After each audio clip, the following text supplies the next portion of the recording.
Entonces, leemos juntos Levítico capítulo 27. Bien.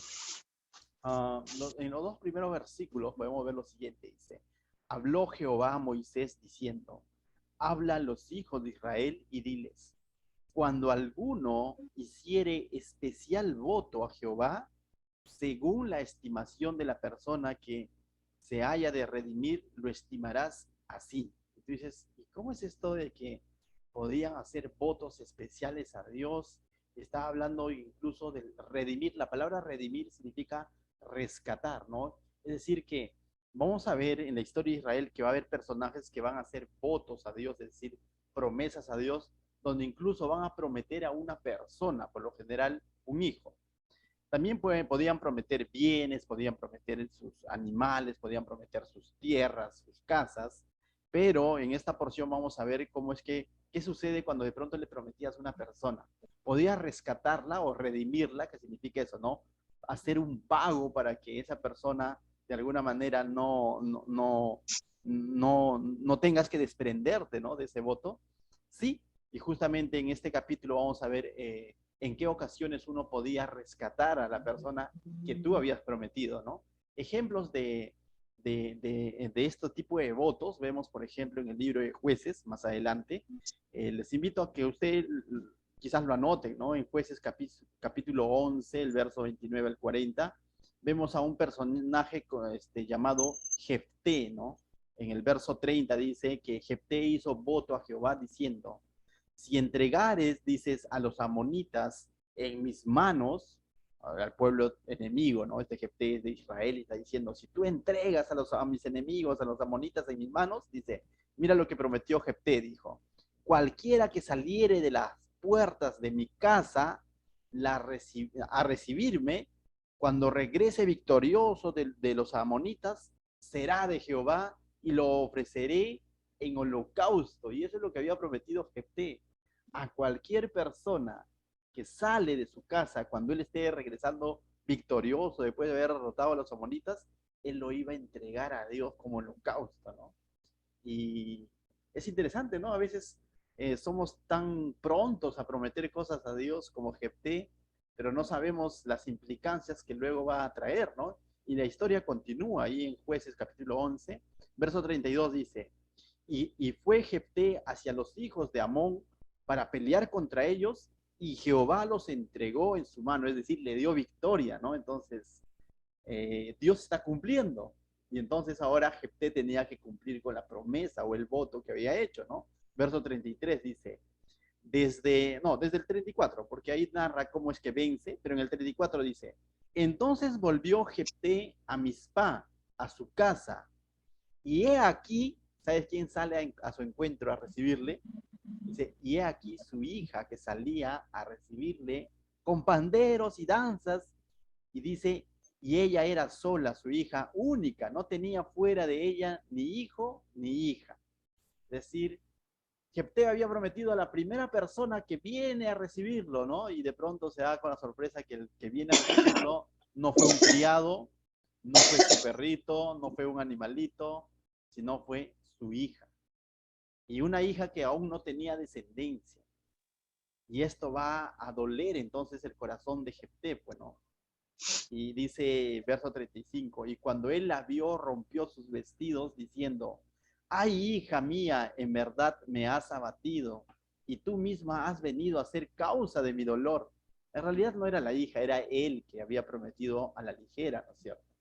Y le está diciendo a su hija, le está echando la culpa, ¿para qué saliste, no? Pero la hija no sabía sobre esta promesa, sobre este voto que le había hecho.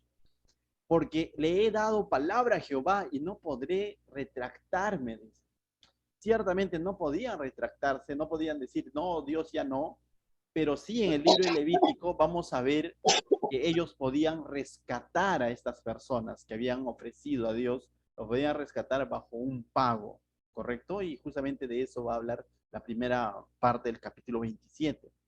Otro ejemplo donde una persona prometió a otra persona a Dios, es decir, prometió a su bebé, incluso sin tenerlo todavía, se lo prometió a Dios, es el ejemplo de Ana, que está en el libro de Samuel capítulo 1. Lo buscas con calma, todo el capítulo 1 puedes leer, Pero básicamente mira lo que dice el verso 11. E hizo voto diciendo, Ana, Jehová de los ejércitos, recordarles que Ana era una mujer que no podía tener hijos, ¿correcto? Entonces ella hace voto, ¿no? Dice, e hizo voto diciendo, Jehová de los ejércitos, si te dignares mirar a la aflicción de tu sierva y te acordares de mí y no te olvidares de tu sierva, sino que me dieres a tu sierva un hijo varón, yo lo dedicaré a Jehová todos los días de su vida y no pasará, dice, y no pasará navaja sobre su cabeza, es decir, lo iba a consagrar como el voto del nazareo, se le conoce, ¿no? A su hijo, si es que Dios le daba un hijo. Ciertamente, en el verso 19 nos dice cómo es que Dios le da un hijo. Verso 19 dice, y levantándose de mañana, adoraron delante de Jehová y volvieron y fueron a su casa en Ramá. Y el Cana es el esposo de Ana, se llegó a Ana, su mujer, y Jehová se acordó de ella. Aconteció que al cumplirse el tiempo, después de haber concebido Ana, dio a luz un hijo y le puso su nombre Samuel, diciendo, por cuanto lo pedí a Jehová. Y justamente la palabra Samuel significa lo que le pedí a Dios. Dios le da un hijo y este hijo, dice, le ponen por nombre Samuel. ¿Quién sería Samuel? Más adelante Samuel sería el último juez, ¿no? El último juez de Israel. Hubo una etapa de los jueces cuando de pronto muere Moisés, muere Josué, no hay líder en Israel y Dios levanta jueces. Sansón, Gedeón, y aquí también vemos, por ejemplo, ¿no? El último que vendría a ser Samuel. Después de Samuel, que ya siguen los reyes, ¿no? Saúl, que lo levantó el pueblo, y Samuel, que ahora Ana está prometiendo a Dios, sería el que de alguna manera va a ungir más adelante a rey David, ¿no? Entonces, definitivamente Dios tenía un propósito detrás de todo esto, pero Ana va a tener que desprenderse de su hijo, va a tener que llevarlo al templo, va a tener que llevarlo al tabernáculo y dejarlo a disposición de quien era el sacerdote de aquel entonces, que era Elí, ¿no? Y Elí no era necesariamente un buen padre, ¿eh? Elí fue malo como padre, ¿no? Pero Ana tenía que cumplir como voto, ¿no? Dejar a su hijo Samuel en las manos de Elí, ¿no? Verso 27 de ese mismo capítulo de Samuel dice, por este niño oraba y Jehová me dio lo que le pedí, dice, yo pues lo dedico también a Jehová todos los días que viva, será de Jehová, y adoró allí a Jehová, ¿no? Entonces vemos aquí dos ejemplos, ¿no? En la Biblia de cómo es que sí se podía prometer votos o hacer votos a Dios incluso de personas, ¿no? Y también de tierras, de animales. Pero a lo que yo iba es que Dios no es que de pronto esto en el tiempo de los jueces se les ocurrió a ellos hacer estos votos, sino que Dios les anticipó con letra grande que no hagan voto por hacer, que no lo hagan a la ligera, que no hagan promesas a la ligera, que tengan cuidado.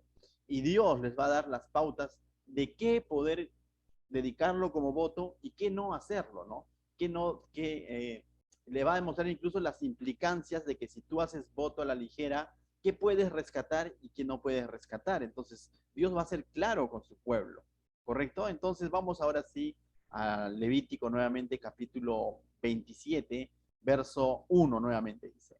Y habló Jehová a Moisés diciendo, habla a los hijos de Israel y diles, cuando alguno hiciere especial voto a Jehová, según la estimación de las personas que se hayan de redimir, lo estimarás así. Es decir, si alguien quiere rescatar a una persona que has prometido a Dios, aquí le va a dar la tabla de equivalencias, cuánto tenía que pagar para rescatar o redimir a esa persona. Mira, verso 3 dice, en cuanto al varón, dice, de 20 años hasta 60, lo estimarás en 50 ciclos de plata, según el ciclo del santuario. Y si fuere mujer, lo estimarás en 30 ciclos.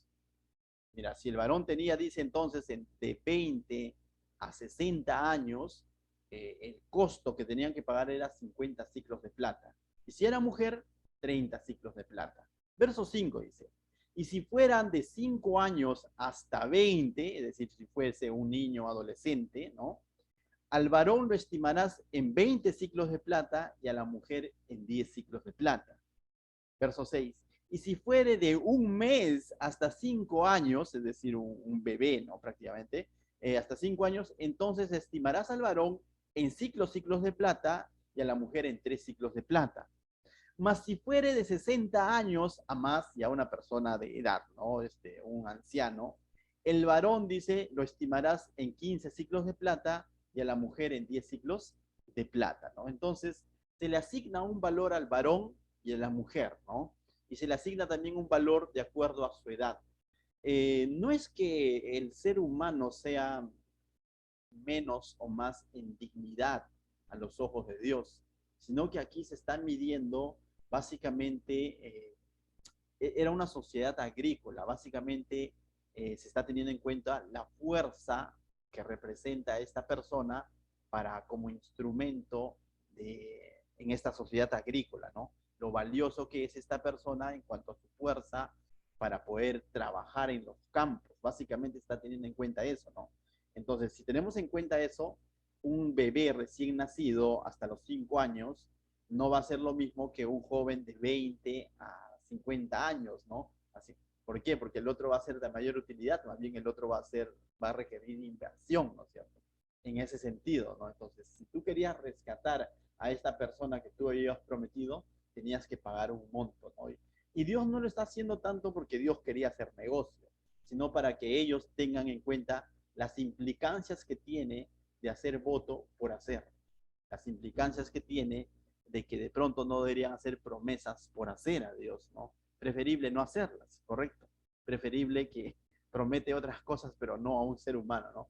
Pero ahí les pone costos, ¿no? Entonces, un ciclo de plata es aproximadamente un salario de un mes, lo que hoy en día llamamos mi mensual, ¿no? Mi sueldo, básicamente. Entonces, por ejemplo, ¿no? Samuel, ¿cuánto valdría? Mira, Samuel dice era recién nacido, fue de pronto prometido como voto de parte de Ana, entonces Samuel costaría 5 ciclos de plata, ¿no? Entonces, que sería aproximadamente el sueldo de ¿cuánto? De 5 meses, ¿no? Aproximadamente. Entonces, ese sería lo que costaría Samuel, ¿no? 5 meses de sueldo, saca tu cuenta, ¿no? Más o menos unos 5,000 soles quizás, ¿no? Teniendo en cuenta el sueldo mínimo aquí en Perú, ¿no? Es un equivalente, por así decirlo. Eso es lo que tenía que pagar para poder rescatar a esta persona lo que ha prometido. La intención de Dios no es que hacer negocio nuevamente. La intención de Dios es de que piensa bien lo que vas a prometer a Dios, ¿no? No prometas a la ligera. Bien, pero aún así muchos se animaron a prometer, como Ana, como Jefté, ¿no? Entonces prometieron y tuvieron que cumplirlo, ¿no? Verso 8, mira lo que dice. Pero si fuere muy pobre para pagar su estimación, entonces, ¿qué pasa si de pronto es pobre, ¿no? Pero prometió. Entonces será llevado ante el sacerdote quien fijará el precio conforme a la posibilidad del que hizo el voto. Le fijará precio al sacerdote, ¿no? Nuevamente vemos otra función del sacerdote. ¿Cuál es la función del sacerdote? Ser un tasador. ¿Qué es un tasador? Ver si realmente esta persona es pobre, no tiene recursos y decirle, ¿sabes qué? En todo caso, has prometido a Dios algo, tienes que de alguna manera desprenderte porque tu palabra ante Dios tiene que ser sí y si es no, tiene que ser no, no, no puedes prometer a la ligera. Entonces tienes que pagar al menos cierto monto que de pronto el sacerdote consideraba, ¿no? Entonces, básicamente entonces nos está hablando de eso, ¿no? Las personas podían ser redimidas o rescatadas de esta manera. Ahora, del verso 9 al 29 va a hablar cuando de pronto consagraban o prometían como voto ya sus bienes, ya no necesariamente personas, sino sus animales, sus casas o sus tierras, ¿no? Y también les va a dar las pautas qué hacer y qué no hacer, ¿no? O cuánto va a valer. Mira lo que dice el verso 9 al 13, habla sobre el rescate de los animales que ellos habían prometido, dice. Si fuera animal de los que se ofrece a Jehová, todo lo que de los tales se diere a Jehová será santo. No será cambiado ni trocado, bueno por malo, ni malo por bueno, ni se permuta, y si se permutare un animal por otro, si se cambiare, significa esto, él y el dado, en cambio, de él serán sagrados. ¿Qué significa esto?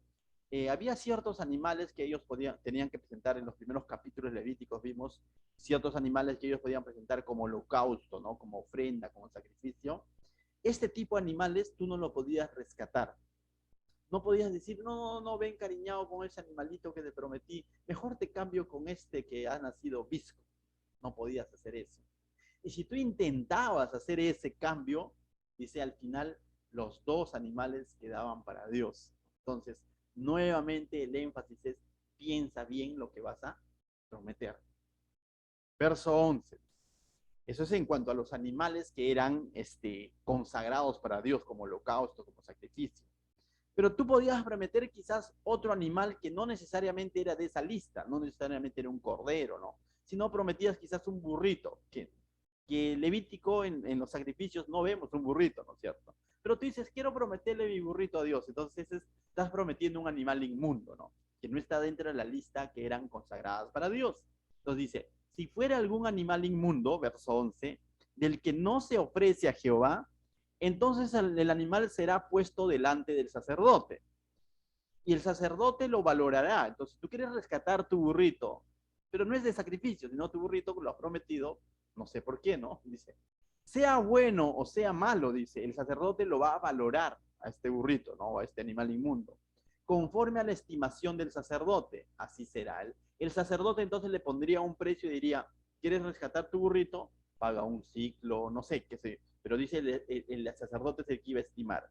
Y si dice, y si lo que quisiere rescatar, dice, y si lo que quisiere rescatar añadirá sobre su valor la quinta parte. Es decir, si de pronto el sacerdote decía, este burrito cuesta 100 soles, ¿no? Por así decirlo, no es que él iba a pagar los 100 soles, eso es lo que el sacerdote está valorando del burrito, del animal inmundo.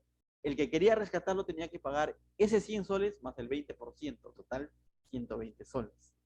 De todas maneras tenía que haber una lección de haber prometido algo y luego no querer cumplirlo. Estoy queriendo rescatar mi burrito que prometí, paga una penalidad, ¿no? Y eso es básicamente lo que había. Nuevamente vemos que el énfasis de Dios era que no hagas promesas por hacer, ¿correcto? Y luego andes retractándote, ¿no? Ya te darás cuenta que muchas veces nosotros hemos actuado así con Dios, ¿no? Haciendo promesas y luego diciendo, no, Señor, mejor no. Entonces, Dios conoce el corazón de su pueblo y Dios también conoce nuestro corazón. Y por algo esta palabra está aquí, ¿no?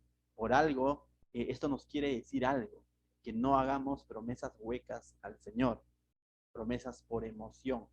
¿Por qué? Porque trae implicancias, ¿no? A Dios no se le puede prometer por prometer, como de pronto viene alguien y dice, sí, te voy a ayudar, le decimos, y luego no le ayudamos. Con Dios no debe ser así. Señor, te voy a servir y luego no le servimos. Señor, esta vez sí y luego no cumplimos. Ten cuidado.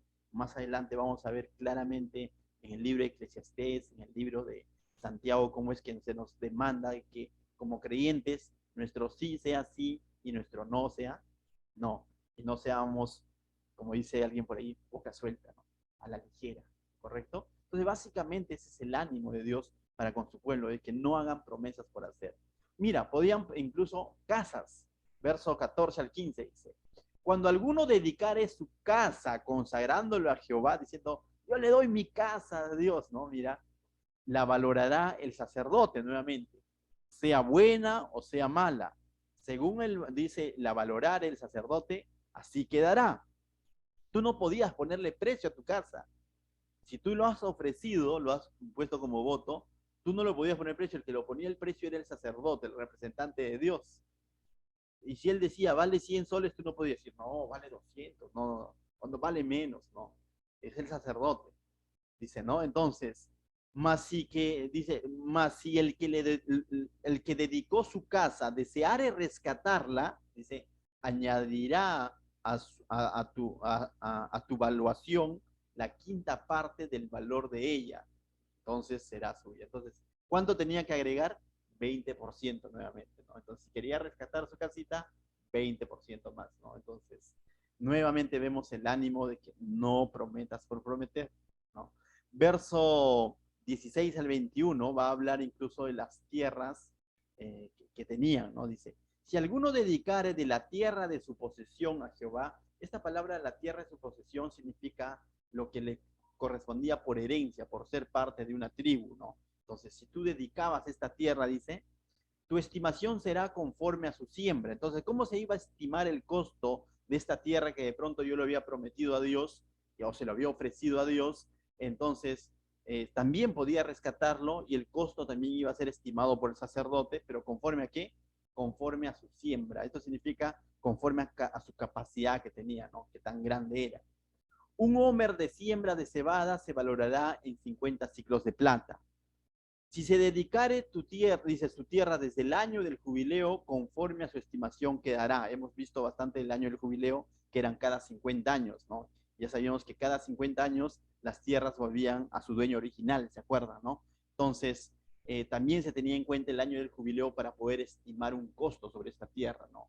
Si faltaba mucho tiempo para el año del jubileo o si ya estaba por cumplirse el año del jubileo, según eso, esos criterios, el sacerdote colocaba un costo, ¿no? Según la capacidad de siembra y según los años que faltaban para que se cumpla el jubileo. Mira, el verso 18 dice, mas si después del jubileo se dedicare tu tierra, su tierra, entonces el sacerdote hará la cuenta del dinero conforme a los años que quedaren hasta el año del jubileo y se rebajará, dice, de tu estimación.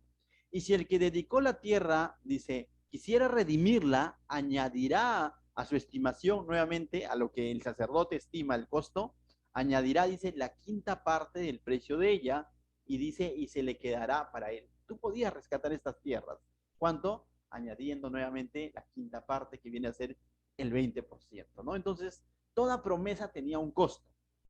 Entonces, tú dices, entonces hay que pensarla bien para prometer. Ciertamente, eso es lo que Dios está queriendo dar a entender a su pueblo. Piensa bien, considera lo que tú estás prometiendo a Dios. No prometas por prometer a Dios, ¿no? Porque eso podía ocurrir muchas veces por emoción. Eso ocurre también hoy en día. Muchas personas le prometen cosas a Dios por prometer. Y luego cuando no cumplimos caemos en descrédito para con Dios y para con los que nos ven. Prometo que voy a cambiar. Prometo, Dios, que esta vez sí, le decimos, ¿no? Y de pronto caemos en descrédito ante Dios y ante las personas que nos ven. Y justamente lo que Dios está diciendo a su pueblo es, piensa bien lo que estás prometiendo. Verso 20 dice, si él no rescatare la tierra y la tierra se vendiere a otro, dice, no la rescatará más, entonces ya lo perdió, ¿no? Sino que en cuanto saliere en el jubileo, la tierra será santa para Jehová como tierra consagrada, dice, la posesión de ella será del sacerdote. Entonces, ¿qué sucedía? Si la persona no rescataba esta tierra, ¿ya? Finalmente esta tierra quedaba, dice, para el sacerdote, quedaba para Dios, pero básicamente ¿quién le iba a administrar? El sacerdote, el que estaba sirviendo en el tabernáculo, ¿no? Es así que, de alguna manera, cómo es que los sacerdotes en aquel tiempo o en esa época se hicieron de tierras, porque recuerda, cuando ocurre la repartición de tierras, cuando ellos ni bien ingresan a la tierra prometida, a la tribu de Leví, que de donde es el sacerdocio, no le correspondió tierras. Pero ¿cómo es que vemos que más adelante ellos comienzan a tener ciertas posesiones de tierra, reducidas, por cierto, justamente porque hubo personas que prometieron y luego no pudieron cómo rescatar su tierra? Entonces esto quedó a disposición o bajo la posesión del sacerdote, tal como lo está diciendo ahí, ¿no? Verso 22 al 25 va a hablar sobre el rescate de tierras que no pertenecían por herencia, sino que habían adquirido durante los años por compra, ¿no? Por negocio. Dice 22, y si se dedicare alguno a Jehová la tierra que él compró, o sea, no compraste un terreno, no es que te era tu herencia, sino algo que tú compraste, que no era la tierra de su herencia, entonces el sacerdote calculará con él la suma de su estimación hasta el año del jubileo, y aquel día dará su precio señalado, cosa consagrada a Jehová. En el año del jubileo volverá la tierra a aquel de quien él la compró. Nuevamente vemos que en el año del jubileo todo volvía a su dueño original, ¿no? Entonces tú podías de pronto consagrar un terreno que le habías comprado a alguien, pero recuerda, eso finalmente va a volver a ese alguien, ¿correcto? Va a volver a ese alguien. Entonces, porque Dios estaba garantizando que todo su pueblo tenga una posesión, que todo su pueblo no quede en la pobreza extrema, que todo su pueblo siempre tenga una tierra donde morar. Dice en el verso 24, en el año del jubileo volverá a la tierra a aquel de quien la compró, cuya es la herencia de la tierra, y todo lo que valorares será conforme al ciclo del santuario. El ciclo, dice, tiene 20 eras, y ahí nos hace una comparación, ¿no? Entonces, nuevamente vemos que estos votos que están haciendo tienen una implicancia, ¿correcto? Tienen una implicancia y que Dios les está diciendo, te va a costar si tú quieres rescatar aquello que estás prometiendo como voto para Jehová. Te va a tener un costo, te va a costar. Va a traer consecuencias, en otras palabras, te está diciendo. Si tú no cumples, va a traer consecuencias. Y si quieres rescatar estos bienes que estás consagrando, va a traer consecuencias. Vas a pagar lo que estima el sacerdote y 20% más todavía como una muestra de penalidad, ¿no? Entonces, así pues sí, ¿quién se va a animar a prometer por prometer, no es cierto? Pero aún así muchos personajes de la Biblia se animaron a prometer por prometer a Dios. Algunos de ellos cumplieron, como hemos visto el caso de Ana, otros no cumplieron, ¿no? Entonces va a ser complicado este tema, ¿no? Pero vuelvo a decirlo, Dios fue tan preciso que esto lo puso en letra grande. No es como esos contratos de banco o de algún crédito donde te viene letra pequeña, ¿no? Y donde luego tú te sorprendes y dices, es que yo no sabía. Dios en su palabra es claro también con nosotros. Hemos visto la semana pasada o la sesión pasada las bendiciones de la obediencia y las maldiciones por la desobediencia. Y Dios fue claro en ambos casos, ¿no? Y ciertamente se cumplió luego lo que Dios había dicho, ¿no? Al pie de la letra. Dios dice, no puede cambiar, Él es fiel a su promesa, Él es fiel a su palabra. Él no puede contradecirse. Entonces, nosotros debemos entender ese principio, ¿no? De que si prometemos algo a Dios, cumplámosla. Seamos como Él, que nuestro sí sea sí y que nuestro no sea no. Correcto. De lo contrario, traerá implicancias sobre nuestra vida. Verso 26 al 33, ahora vamos a ver cosas que no podían ser rescatadas. ¿Correcto? Todo lo anterior podía ser rescatado bajo ¿qué? Bajo una penalidad, ¿no es cierto? Pero hay cosas que no van a poder ser rescatados. Al inicio ya nos ha dicho algunas cosas, aquellos animales que eran holocausto, ¿no? Eso no lo puedes rescatar, ¿no? O sea, eso es algo que ya estaba estipulado, ¿no? El animal inmundo, sí, los bienes, las casas, todo eso. Pero acá nos va a mostrar una lista de cosas que no podían ser rescatados. Mira lo que dice el 26 al 33, dice. Pero el primogénito de los animales, que por la primogenitura es de Jehová, nadie lo dedicare, ni siquiera lo puedes presentar como voto, porque el entregar el primogénito ya estaba estipulado en los sacrificios que tenía que ser para Dios, ¿no? Entonces, yo no le puedo dar algo a Dios que ya está estipulado que es de Dios. Entonces, sería como que un poco de trafa, ¿no? De decir, te voy a dedicar esto que ya se sabe que por ley le corresponde a Dios, me dejo entender. Es como, por ejemplo, ¿no? ¿Quién cumple años el 25 de diciembre? Nadie, creo, de los que están presentes. Pero imagínate, ¿no? Dice, hijo, toma tu regalo en Navidad y también de cumpleaños, ¿no? Como que estás haciendo un solo regalo, estás haciéndolo como que pasar por dos, ¿no es cierto? ¿No? Entonces, algo así, ¿no? Ya este primogénito ya era de Jehová. Entonces tú no podías decir, ese primogénito, como ya es de Dios, lo voy a presentar como voto. No puede, o sea, eso no es un voto, ¿no? Estás pretendiendo engañar a Dios, en otras palabras, ¿no es cierto? Entonces, eso es lo que básicamente nos muestra, ¿no? Dice, verso 27, mas si fuera de los animales inmundos, esa es otra cosa, ¿no? Eso sí, voluntariamente tú puedes hacer un voto, ¿no? Decir, Dios, te doy mi burrito. Dice, lo rescatarán conforme a la estimación y añadirán sobre ella la quinta parte de su precio y no lo, dice, si no lo rescataren, se venderá conforme a su estimación. Entonces, estaba aclarando, los primogénitos no puedes presentarlo como voto, como dedicación, porque ya es de Dios. Los otros sí puedes presentarlo como voto y también puedes rescatarlo pagando la penalidad, ¿no? Entonces, básicamente está diciendo eso, ¿no? Entonces, ¿por qué, pastor, los primogénitos no?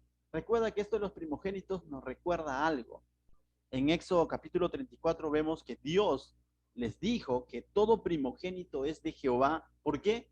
Porque Él, eso les recordaba cómo es que Él había salvado a Israel, ¿no? ¿Se acuerdan en la muerte de los primogénitos en Egipto y Dios había preservado la vida de ellos, ¿no? Entonces, esta dedicación de los primogénitos era algo que todo el pueblo debía hacerlo como agradecimiento a lo que Dios había hecho por ellos en Egipto.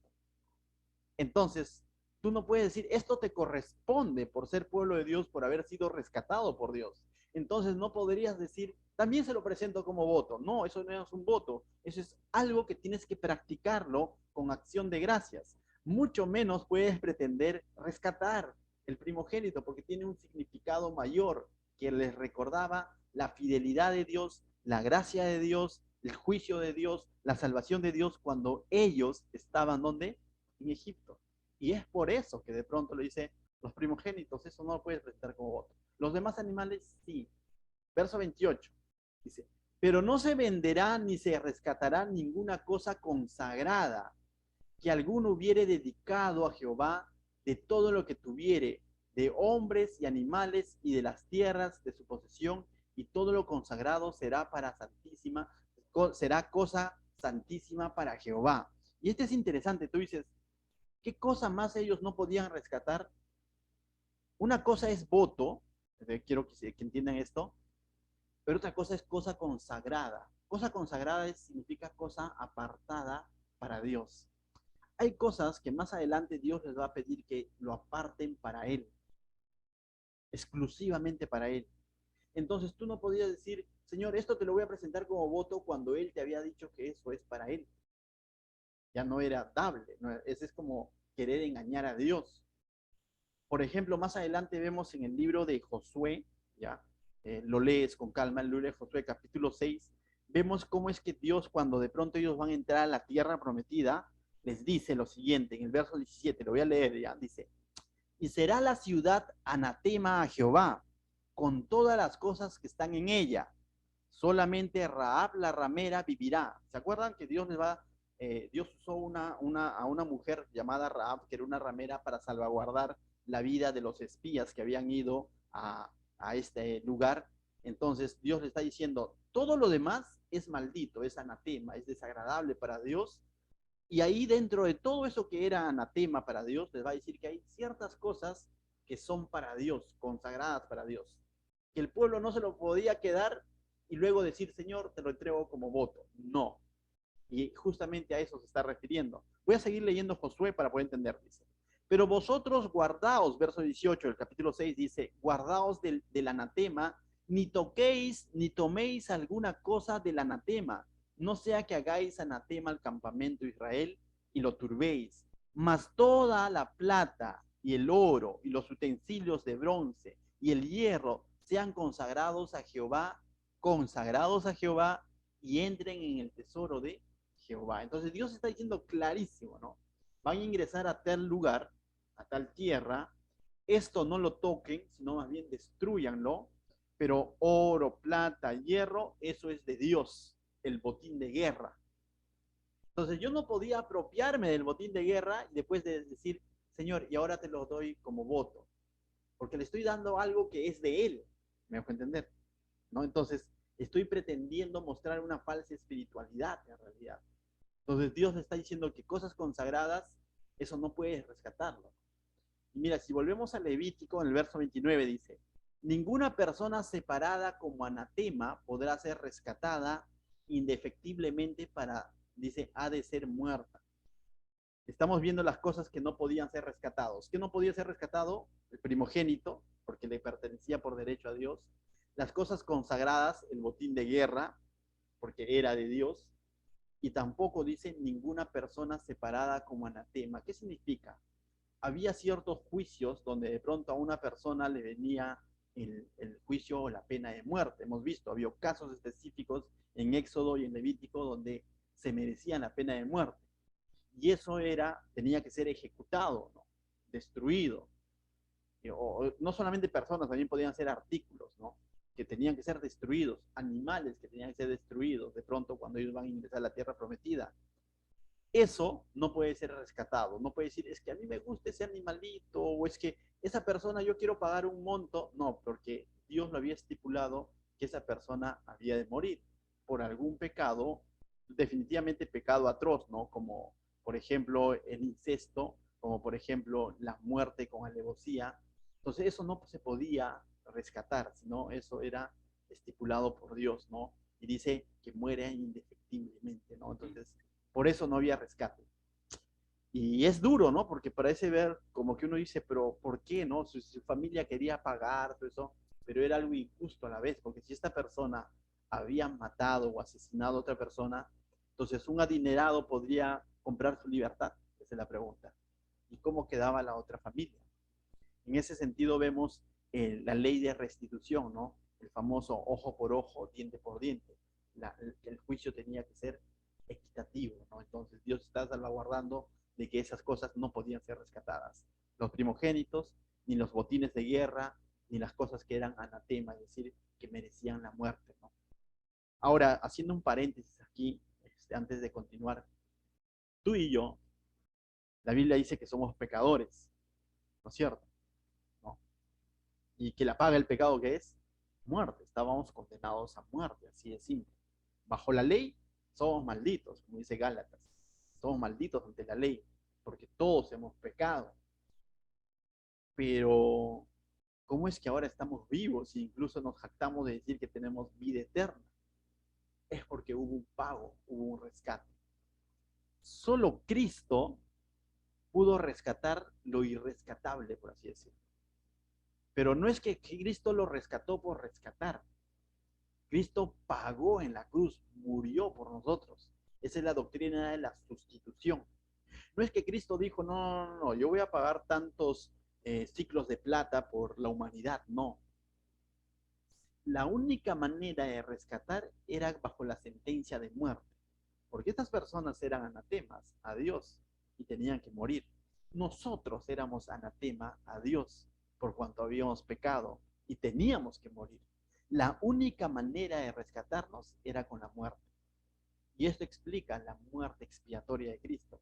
Expiatoria, o también algunos lo conocen como la muerte, se me fue, sustitutoria de Cristo. Porque Él nos reemplazó a nosotros. Dice que por nosotros se hizo pecado, que por nosotros se hizo hombre y sufrió muerte y muerte en la cruz. Entonces, esto apunta, ¿no? Cuando vemos estos pasajes de estas personas que no tenían esperanza de rescate, yo me veo reflejado ahí y digo, esa era mi situación.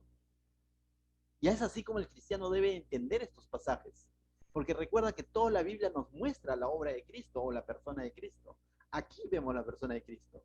Nuestra situación era como esas personas, maldecidos por nuestro pecado, sentenciados a muerte, y éramos irrescatables. Pero vino alguien santo, puro, 100% hombre, 100% Dios, que se hizo pecado, cargó por nuestros pecados y pagó por cada uno de nosotros. Por eso es que Hechos capítulo 20, Pablo despidiéndose de los ancianos de Éfeso dice que la iglesia, ¿no? Que a los pastores le dice, no, cuiden de la iglesia del Señor, ¿no? Que él mismo compró con su propia sangre. Ahí estamos nosotros, hermanos, pero ya rescatados. Pero esa era nuestra realidad. No había esperanza para nosotros. Pero Cristo vino a pagar el costo. Por eso es que decimos que somos redimidos. Hemos estado hablando de redención, ¿cierto? Hemos estado hablando de rescate. El tema ha sido de eso durante todos los artículos que acabamos viendo. Pero hemos llegado a un punto donde había algo que era irrescatable. Y eso que era irrescatable, que era esa persona que era anatema, maldito, condenado a muerte. Ese eras tú, ese era yo. Pero ahora ya hemos sido rescatados. ¿Amén? Continuamos entonces viendo, gracias a Dios por su obra preciosa, definitivamente, por la vida de cada uno de nosotros. Y continuamos ahora sí. Y bueno, también podemos ver en el primogénito, en todo caso, también nos vemos ahí reflejados, ¿no?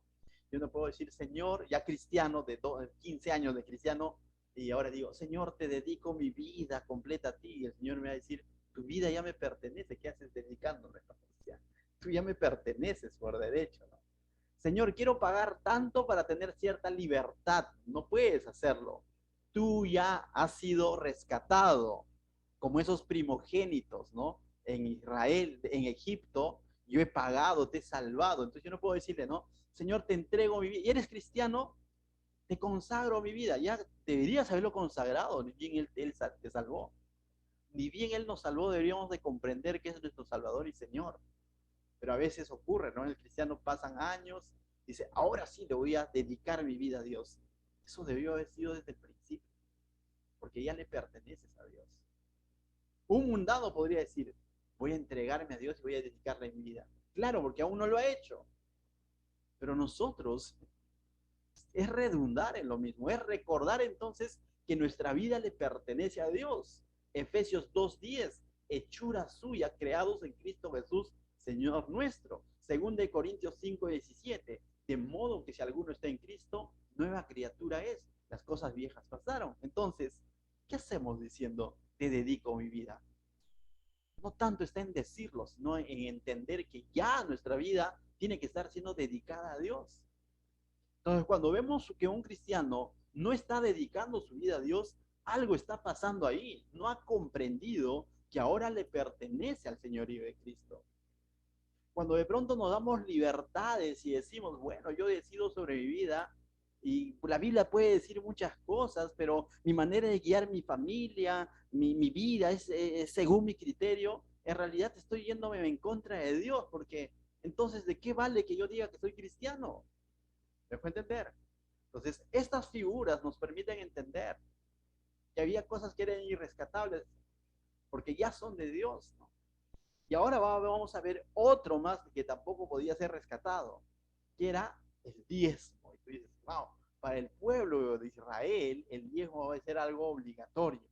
Ya, así, obligatorio. Y vamos a explicar en el contexto por qué era obligatorio para ellos, ¿correcto? Ciertamente, nosotros como cristianos decimos que estamos bajo la gracia y no tenemos el diezmo como obligación, ¿no es cierto? Eso siempre lo hemos aclarado, ¿no? Hay por ahí que de pronto sacan fuera de contexto y te dicen, tienes que diezmar, y no es así, el diezmo fue dado para este pueblo. Pero veamos lo que nos enseña, pues dice verso 30, y el diezmo de la tierra, así de la simiente de la tierra como del fruto de los árboles de Jehová es. Es interesante. No dice que le darán el diezmo, comienza diciendo que es de Dios. ¿Me dejo entender? Que le corresponde por derecho a Dios. No es que de pronto ellos le van a dar algo a Dios, algo que es de ellos le van a dar a Dios. Porque en el fondo de todo el asunto es de Dios. Pregunto, ¿quién es el que le está dando estas ordenanzas en el desierto? Pero ¿quién les iba a dar las tierras? ¿Quién les iba a dar los frutos? ¿Quién les iba a dar los árboles? ¿Quién les iba a dar los animales? Era Dios. Y lo único que le está diciendo es decir, pero el 10% es mío. Entonces, pero va a llegar un punto donde el ser humano, esto que ha recibido a Dios, va a pensar que todo le pertenece a él. Y va a olvidar que de pronto Dios lo ha hecho su administrador, no le ha hecho dueño. Pero muchas veces nos ponemos en posición de dueño y pensamos que le estamos dando a Dios. Y le está diciendo Dios aquí. En otras palabras, veamos lo más fácil. Dios le está diciendo 90% para ti y 10% para mí. Mira que el pueblo no tenía nada. Y ahora mira el mensaje. Si de pronto Dios viene y le dice a este pueblo, tú no tienes nada, te voy a dar el 90% para ti y el 10% para mí. Y si tú fueras del pueblo de Israel, ¿qué dirías? No, Señor, así no es, que tienes que darme el 100%. No, no diríamos gracias porque me estás dando la mayor parte, el 90%. Pero cuando el ser humano ve desde la otra perspectiva, dice, ¿cómo le voy a dar el 10% a Dios? Y se olvida que Dios le está dando el 90%. Y eso ocurrió con el pueblo. Más adelante lo vamos a ver. Por eso es que vamos a entender Malaquías, cuando de pronto Dios les va a decir, me están robando, les dice en el sentido de que ellos no entendieron que el 10%, que Dios les había dado el 90%, no el 100%. En ese sentido, verso 32 dice, y todo diezmo de vacas, de ovejas, de todo lo que pase bajo la vara, el diezmo será consagrado a Jehová. Y es interesante este concepto donde dice todo lo que pasare bajo la vara, es decir, era una forma, era un sistema de conteo. En aquel entonces se contaba con la vara, es decir, se colocaba la vara y decían, pasa 1, 2, 3, 4, 5, 6, 7, 8, 9, eso es mío. El 10º de Dios. Nuevamente, 1, 2, 3, 4, 9, ese es mío. El 10º es de Dios. De esa manera se hacía la contabilidad y el pasar los animales bajo la vara. De tal manera que no era bajo la selección del hombre donde decía, a ver, ¿cuál es el animalito que está enfermito? ¿O cuál es el animalito que pareciera que has nacido tullido? Eso se lo voy a entregar. No era tanto de que el ser humano decidía qué entregarle, sino que bajo ese conteo era el 10º. El 10º animalito para Dios, los 9 primeros para el otro. Y así, el 10º. De tal manera que imaginemos, estaba contabilizando y estaba en el 9 era tullido y de pronto el 10º era grandote, ¿no? Hoy mejor le doy el 9º y el 10º no podía ser eso. No era una selección visual, sino bajo un conteo. Más adelante el pueblo va a caer justamente en esa mala selección de lo que va a dar. Mira lo que dice verso 33. No mirará si es bueno o es malo, te das cuenta. Lo que tiene que hacer el pueblo es contabilizar, no estar escogiendo. Ni lo cambiará. Si lo cambiare, dice, tanto él como el que se dio, en cambio serán cosas sagradas, no podrán ser rescatados. Es decir, si alguien intentaba cambiar el 8º animalito por el 10º y decir, no, porque es que este está más flaquito, mejor se lo doy este, los dos se iban para Dios. Entonces, lo que Dios está cuidando es de que no lo escoja con el ojo o con su corazón egoísta, sino que simplemente haga el conteo. Es por eso que Malaquías más adelante, en el capítulo 1, luego lo lees, va a decir claramente, les dice, ¿no? Ustedes han menospreciado, le dice Dios, me han menospreciado porque han escogido de lo peor, les dice. Han escogido el tullido, el ciego, el cojo, eso han escogido y han menospreciado mi templo, les va a decir en Malaquías. Y les dice todavía, a ver esos tullidos, esos ciegos, entréguenselo a sus príncipes, a ver si va a ser acepto por ellos, le dice Dios. Entonces, nuevamente, entendiendo en el contexto, esto es para el pueblo de Israel, ¿no? Esto es bajo el concepto del pueblo de Israel. Ahí entendemos Malaquías 3, donde le dice, me están robando. Y con todo derecho, porque Dios, con letra grande, les había explicado cómo es que iba a ser este tema del diezmo, ¿no? Luego va a amplificar más en Números capítulo 18, en Deuteronomio 14, en cuanto al diezmo. Va a ampliar más Dios los conceptos. Pero básicamente eso era el diezmo. Algo que Dios les había dado, les demandaba el 10%, la 10ª parte. Pero no que sean selectivos y viendo qué mal, qué le doy a Dios. No, sino que simplemente hagan bajo un conteo, ¿no? Entonces, uh, entonces el levita tenía que ser de alguna manera fiel a lo que Dios está diciendo en cuanto a la entrega de sus diezmos, y para ellos va a ser una obligación. Es algo que no puede ser rescatado, recordemos.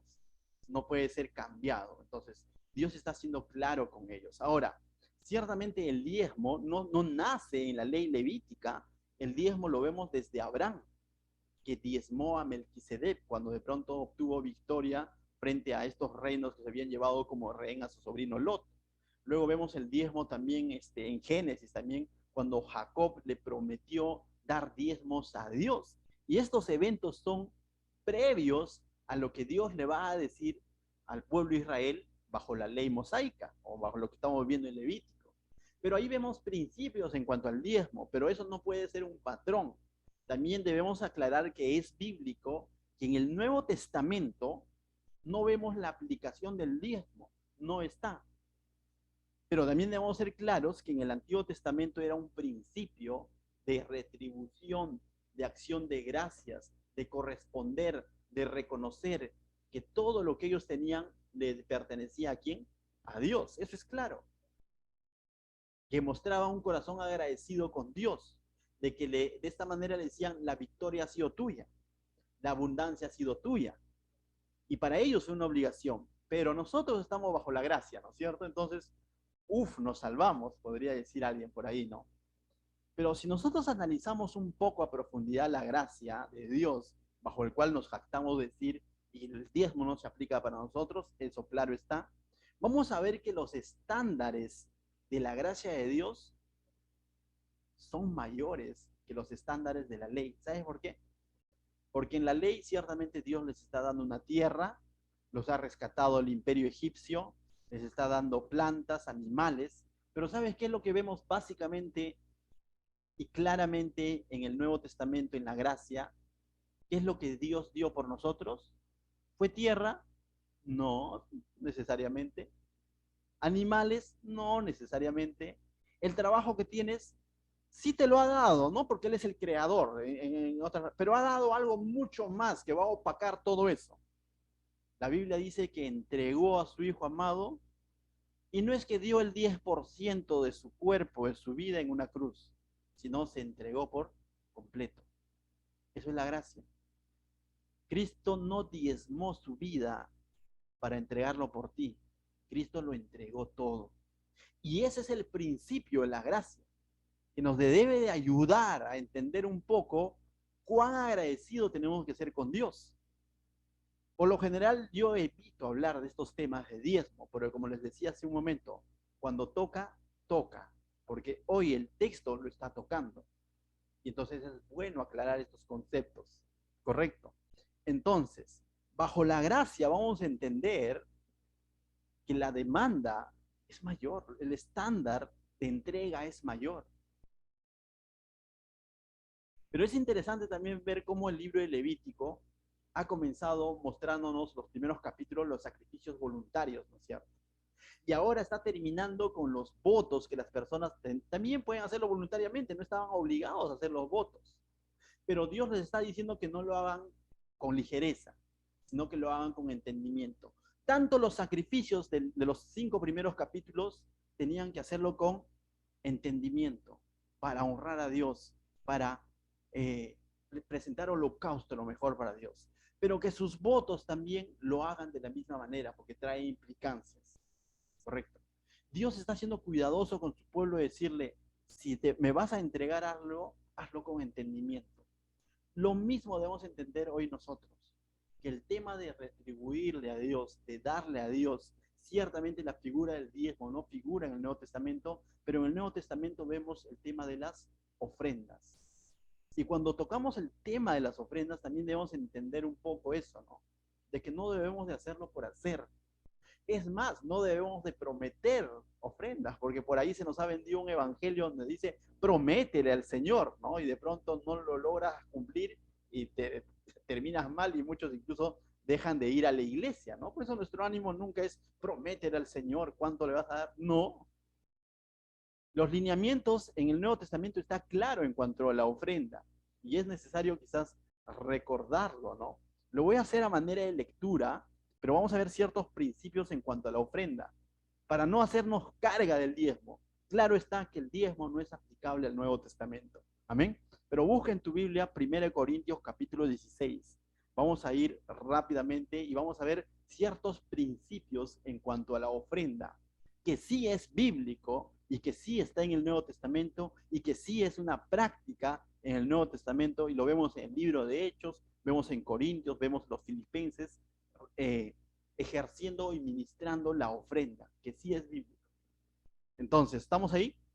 Mira lo que dice 1 Corintios capítulo 16, verso 1. En cuanto a la ofrenda para los santos, haced vosotros también de la manera que ordené en las iglesias de Galacia. Es interesante, ¿no? Pablo esto lo viene enseñando de parte del Señor en diferentes iglesias. En las iglesias de Galacia, en toda la región de Galacia, ¿qué ciudades estaba? Derbe, Listra, Iconio, ¿no? Pablo viene enseñando esto y ahora les va a enseñar a los corintios. Esto es un patrón, estos son lineamientos de cómo es que debe de ministrarse la ofrenda.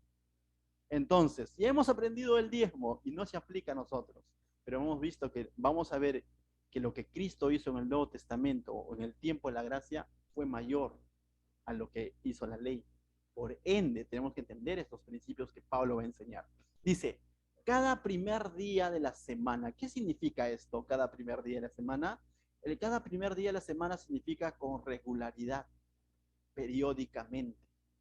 No cada vez que me acuerdo, no espontáneamente, no porque me cogió por descuido, no, cada primer día de la semana. Y vemos aquí también que el pueblo, la iglesia se reunía cada primer día de la semana, conmemorando la resurrección de Cristo, los domingos. Entonces, esto lo hace algo periódico, continuo, y le da un orden. Ese es el lineamiento que estamos viendo y Pablo lo está enseñando. Dice, cada uno de vosotros, esto lo hace personal y para todos. Todos somos llamados a hacerlo, pero es una responsabilidad personal. ¿Me dejo entender? No está tanto si Julio César lo hace o si Nelly lo hace, entonces como el otro lo está... No, no, no, este es cada uno de vosotros. Cada uno de nosotros somos responsables para con Dios. Ponga aparte algo, y esta palabra de ponga aparte habla de ser precavidos. Siempre he dicho, lo que tú le vas a dar a Dios, no lo decidas en la iglesia, decídelo en casa, ahí en tu casa. Que no te coja por sorpresa, porque todos sabemos cuándo es el primer día de la semana, todos sabemos cuándo nos vamos a congregar. Estos son principios y no quiero ponértelo como carga, pero te lo quiero enseñar como principios. Dice, ponga aparte algo. No es que algo que tú decides en el acto y dices, uy, ahora no traje sencillo. ¿Te ha pasado? Es algo que sin carga, no te estamos diciendo un monto. Más adelante vamos a ver que no se debe a un monto exacto, pero es pon aparte algo, algo, sé precavido, prevén algo para el Señor. Según haya prosperado, es proporcional a cómo Dios te ha ido bendiciendo. No dice un monto, dice, no dice. Cada uno de nosotros sabemos cómo está nuestra economía, cómo va. Los que somos independientes quizás sabemos que hay meses que abunda y hay meses que son bajos. Pero que sea, dice, según cómo uno haya prosperado, como Dios te ha prosperado. Guardándolo, esta palabra guardando es atesorándolo, viéndolo como algo importante, algo valioso. No es algo sin valor. No me refiero al monto nuevamente, sino a la importancia que debemos de darlo o dar. Para que cuando yo llegue, dice Pablo, no se recojan entonces ofrendas. ¿Qué es lo que Pablo decía? Porque sucedía que como llegó Pablo el predicador, Pablo nos va a reprender. Ahora sí. No, Pablo está, para que Pablo vea cómo yo ofrendo. No, Pablo está diciendo, cuando yo llegue, ni siquiera que se recoja, no que es algo que ya tú debes de considerar. Es como que no lo hagamos por emoción, ¿no? De pronto, porque el pastor predicó sobre eso recién, ¿no? O porque la predica de hoy día me emocionó, ¿no? Es un compromiso con Dios. No hagas por compromiso con el hombre. No lo hagas por tus emociones. Entonces, esos son lineamientos claros que están en la Biblia en cuanto a la ofrenda. ¿Cómo? Con regularidad, es algo personal. ¿Qué más? Que no te agarre por sorpresa. Es algo importante, atesorándolo, guardándolo, no por compromiso. No lo hagas por compromiso, tranquilo. No te sientas comprometido a hacerlo. Que tu compromiso sea con Dios.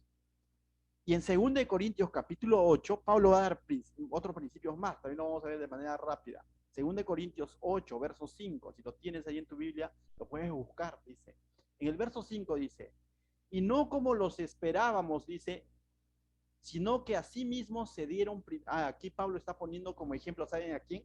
Está hablando a los corintios, pero si tú lees todo el capítulo, Pablo está poniendo como ejemplo a los de Macedonia, a los filipenses, lo está poniendo como ejemplo cómo ellos, sin ser tan adinerados, eran tan generosos con sus ofrendas.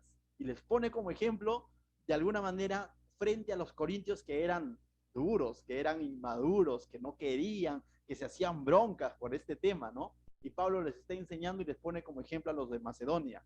Y le dice, y no como los esperábamos, está hablando de los macedonios, sino que asimismo se dieron primeramente al Señor y luego a nosotros por voluntad de Dios. ¿Qué es lo que está diciendo?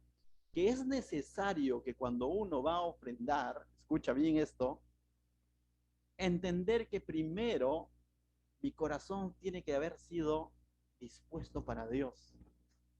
Si yo no he entendido eso, si yo no me he dado primero al Señor, si yo primero no he entendido que ahora estoy agradecido con Él, de nada vale que yo le ofrende, como mucha gente lo hace.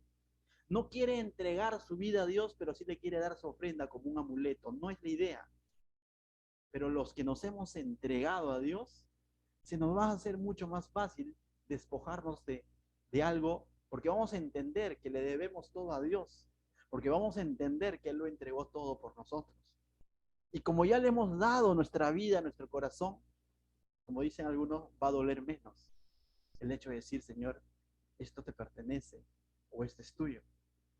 Pero ¿qué pasa? Muchas veces se hace ver como que si tú no diezmas, no estás bien con Dios.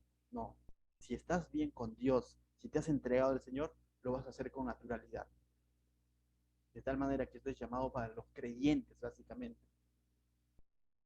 Muchos incrédulos ofrendan a Dios, pero como un amuleto. No es la idea, pero que los creyentes aprendan a darle a Dios con naturalidad, eso es saludable.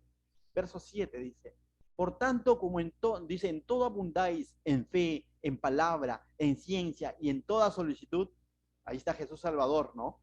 Los hermanos, mira, abundan en fe, en palabra, en ciencia, en toda solicitud, en vuestro amor para con nosotros, dice Pablo. Eso abunda en Jesús Salvador, ¿qué dice?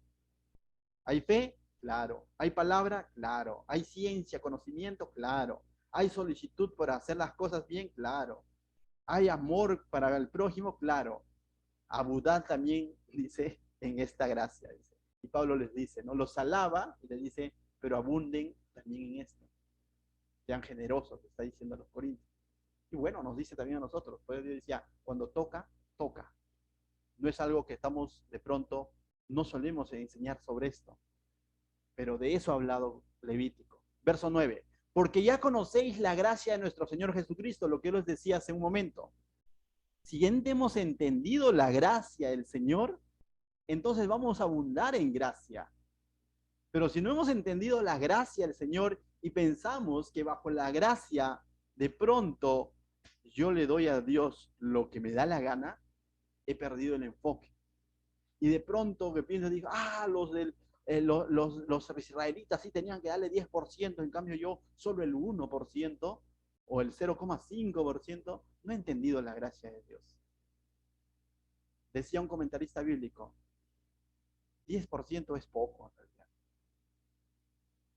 si entendemos lo que Cristo ha hecho en nosotros.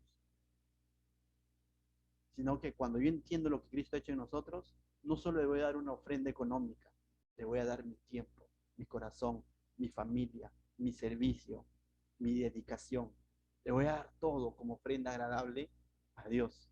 Eso es haber entendido su gracia. Verso 20 dice, evitando que nadie os censure, nos salteamos, digo el 12 ya, porque si primero hay voluntad dispuesta, dice, será acepta según lo que uno tiene, no según lo que no tiene. A este punto quería llegar. Algunos enseñan y dicen, si no tienes, prométele al Señor. Ten cuidado con eso. Recuerda, que tu sí sea sí, tu no no sea no. No seamos ligeros.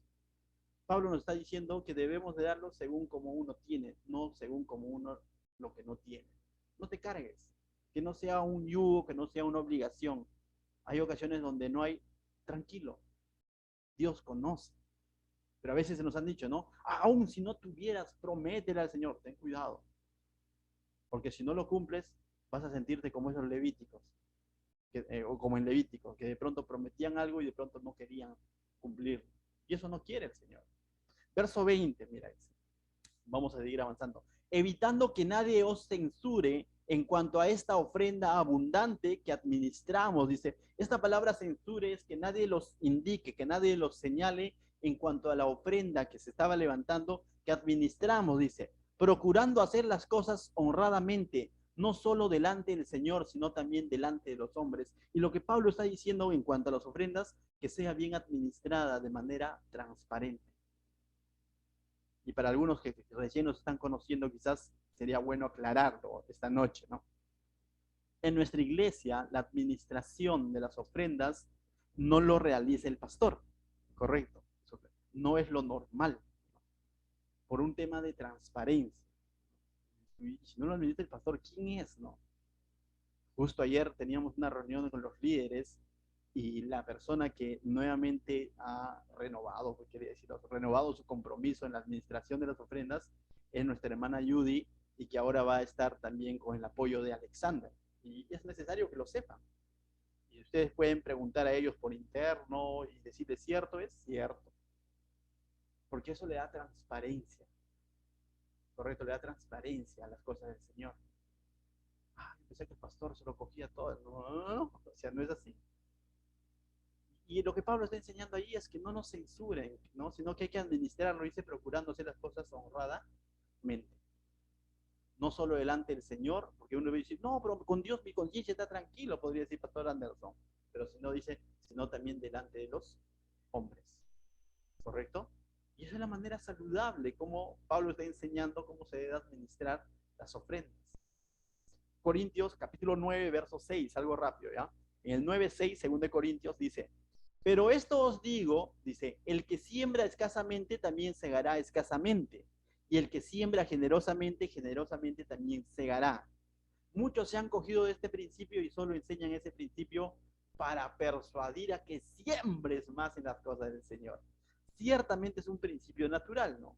Si siembras 2 semillas, van a ser más. Si siembras una semilla, van a ser más. Si siembras 100 semillas, eso es un principio natural. Pero no podemos cogerlo como diciendo, ah, entonces tengo que sembrar más para que me abunde más. No lo hagas con ese ánimo.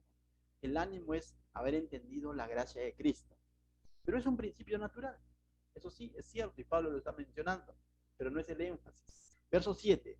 Cada uno dé como propuso en su corazón, y nuevamente lo hace personal, lo hace voluntario. No dice cada uno dé como el pastor dispuso que sea. El pastor no dispone nada. El pastor lo que hace es enseñar los principios, pero finalmente la decisión lo tomas tú, como propones en tu corazón. No con tristeza ni por necesidad, no por interés, tampoco con tristeza, con dolor de bolsillo. No lo hagas. Porque ¿para qué vas a dar algo a Dios que luego te va a estar doliendo, te va a traer intranquilidad? Ten cuidado, no lo hagas. Porque Dios ama, dice al dador alegre. En otras palabras, está diciendo de manera voluntaria, desinteresadamente, pero con alegría. No pierdas tu gozo. Si el ofrendar va a hacer que tu gozo mengue, si el ofrendar va a causar molestia en tu corazón, descontento, no lo hagas. No va a ser de bendición para ti, para tu estado emocional, tu comunión con Dios, no va a ser. Piensa bien en los principios primero y cuando estés dispuesto a hacerlo, hazlo realmente de corazón. Verso 12 dice, porque la administración de este servicio no solamente suple lo que de los santos falta. ¿Y para qué era? Para la necesidad de la iglesia, de los santos. Y tú dices, ah, para la necesidad del pastor. No dice eso. Puede estar dentro de eso, ciertamente también es claro afirmar que la Biblia dice que el siervo es digno de su salario y que en la iglesia de esa manera se sostenía, cierto, pero también vemos ejemplos de Pablo donde él renunció a ese derecho y déjenme decirlos, es mi caso, ¿no? Es mi caso, he renunciado a ese derecho. Pero también son testigos ustedes de que de pronto, cada vez que ha habido necesidad, se ha visto la manera de coger esas ofrendas y bendecir a las personas que lo necesitan. Hoy en día lo hacemos a través de la escuela dominical, dando premios a los niños, materiales a los niños. Cuando alguna persona en esta iglesia pasa cierta necesidad fuerte, siempre va a haber una ofrenda, no mucha quizás, pero lo que hay para disponer para ellos, para eso es. Pero es interesante, dice, porque la administración de este servicio no solamente suple lo que los santos le falta, sino que también abunda en muchas acciones de gracias a Dios. Nos permite ser agradecidos con Dios. Ese es el punto. Dios nos da la oportunidad de mostrarle nuestro agradecimiento a través de esa ofrenda que va a ser compartida con la necesidad que se pueda dar en la iglesia. En los tiempos de Hechos había muchas viudas y huérfanos. En nuestros tiempos las necesidades son otras, pero siempre va a estar dispuesto para eso, para la iglesia, para el ministerio. Entonces, ten paz en tu corazón, mi hermano, en cuanto al diezmo. No estás obligado a diezmar, pero ¿sabes qué? Eso que no te lleve a desmerecer la ofrenda para Dios, sino que tu ofrenda para Dios sea entendiendo y valorando la gracia de Jesucristo en tu vida, lo que Él ha hecho. Y los lineamientos acabamos de verlo. Hazlo bajo esos lineamientos que son bíblicos. Amén. Volvemos a Levíticos y termina diciendo, estos son los mandamientos que ordenó Jehová a Moisés para los hijos de Israel en el monte Sinaí. ¿Tú has estado en el monte Sinaí? No. Entonces no es algo que se aplica a ti. Amén. Pero lo que acabamos de hablar en Corintios, eso tiene una aplicación para la iglesia de hoy. Pero lo que Dios ha enseñado en Levítico durante todo este tiempo, y estamos llegando al final, durante estos 27 capítulos, tienen mucha aplicación de principios bíblicos en nuestra vida. No literal, decíamos, pero básicamente nos ha ayudado a poder ver a Cristo como el sacrificio perfecto, el que se entregó completamente. Amén. Y que nos está llamando a ser santos porque Él es santo. Nos está llamando a comportarnos como ese pueblo escogido por Dios, como ese pueblo redimido, como ese pueblo que ha sido sacado de las tinieblas y que ahora tiene que vivir bajo la luz admirable. Eso es Levítico y eso es lo que hemos aprendido. Sed santos porque Él es santo. ¿Qué tal si oramos ahí en nuestros lugares? Gracias, Señor, te doy gracias esta noche por tu palabra.